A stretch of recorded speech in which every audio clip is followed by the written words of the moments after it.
Welcome to Buchanan. Today we have a 2008 Chevy Silverado. It's a 1500, and we're going to go over the process to be able to replace your headlights.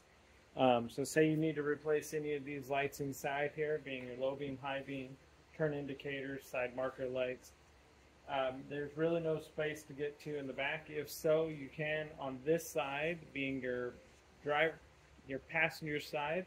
You'll have to remove the air box out of the way, and then you're able to get a little bit of them. Or you go through the wheel well liner and you can get these. But getting these turn indicator lights, you're really just going to need to basically remove this whole headlight assembly to replace any of those. So to be able to remove this headlight assembly, there's one bolt that we need to access via the fender well. And so you'll need to undo a bolt in the fender well, and then be able to pull this back and undo one bolt. It is right through here. It's a 10 millimeter. So we undo that. We have two 10 millimeter bolts right here to undo, and those are all the bolts that actually hold the light in. Coming up top here, we have this cover piece, and it's a bunch of push clips that hold it in. So you would want to remove those push clips, and then you'll be able to lift this up and move it backward. And then once you've got that moved backward, we have four 10 millimeter bolts to remove. And then once you remove those, this is held on by some clips on the back. And so it works really good. If you take just a pair of pliers and you squeeze the clip, it's going to be through here. Squeeze that clip as you're applying pressure, pushing out, and being able to do that here, down on the bottom over there, and repeat on the other side. So a total of 6 different clips that we depress and then are able to get this to come out. Then once we do that, this has a little tab on the top that holds it in, and now we'll be able to just remove our whole grille to give us easier access to get this portion out.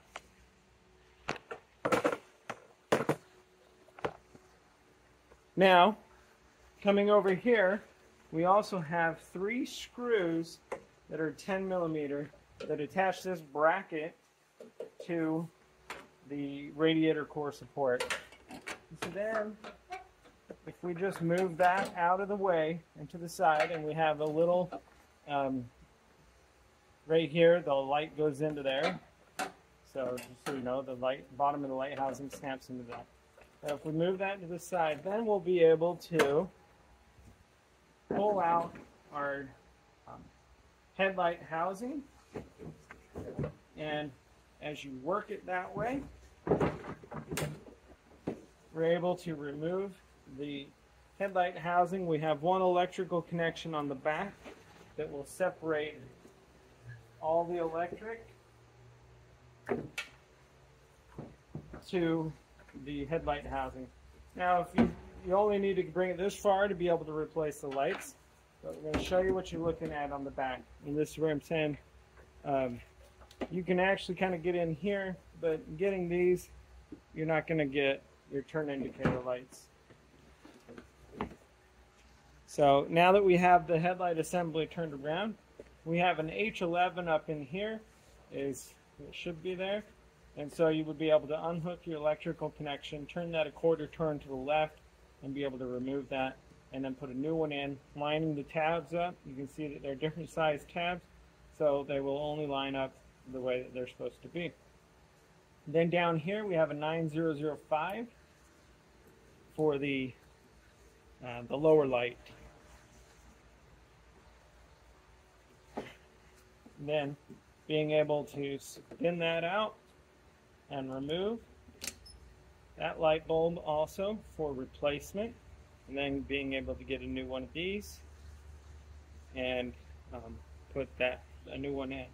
Again, our tabs are different sizes, so you line up the right tabs, turn that a quarter turn to the right, and then making sure that you reconnect your electrical connection down here. Now your turn indicator bulbs, we have 2, a higher one and a lower one. So turn indicators slash side marker bulbs.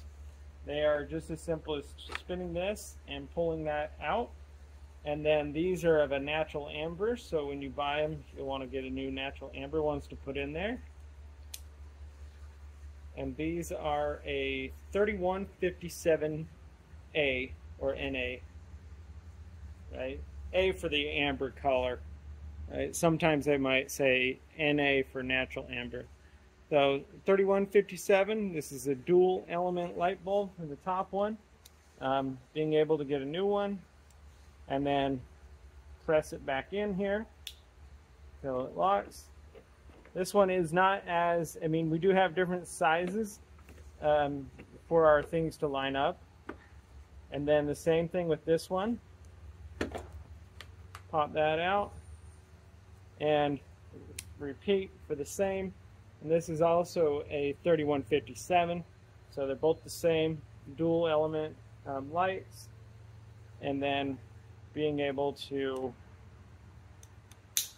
snap that one back in, line up our little connectors here.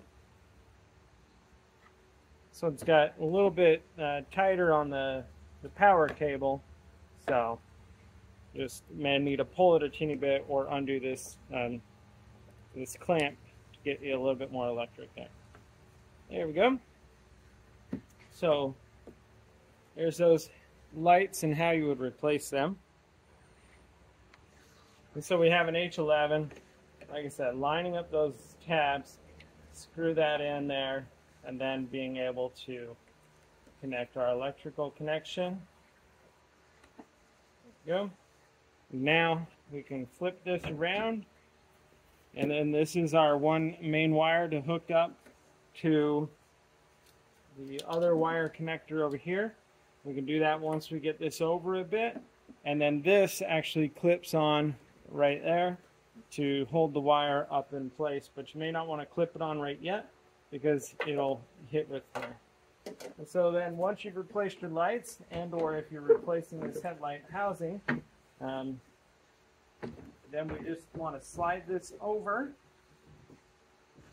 noting that the little bit of plastic that's on this side that attaches to that 10mm bolt down here is getting caught right here.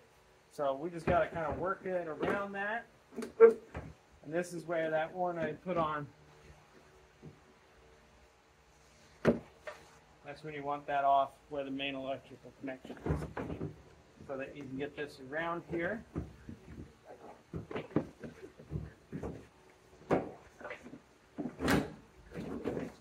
Go. So it's around there, and now being able to reach your hands in here, hooking up the electrical connections.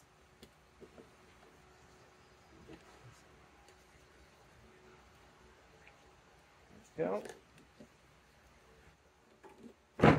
And now our headlight is sitting into place.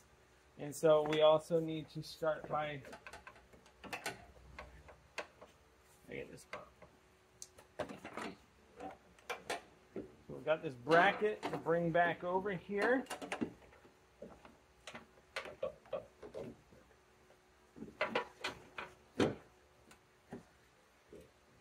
We line that up, put in our 3 10mm bolts that hold this bracket on and into place. And then we got this weather trim here, which is more an air diffuser to bring the air into the radiator location. Then we have 2 10mm bolts right here. The one 10mm bolt back here in the, that comes from the fender side, down in here, that we gain access via the wheel well liner. And that's how you would replace your headlights on both sides. Just repeat for the other side if you need to on your 2008 Chevy Silverado 1500. Thanks for watching Mechanic, where you can be the mechanic.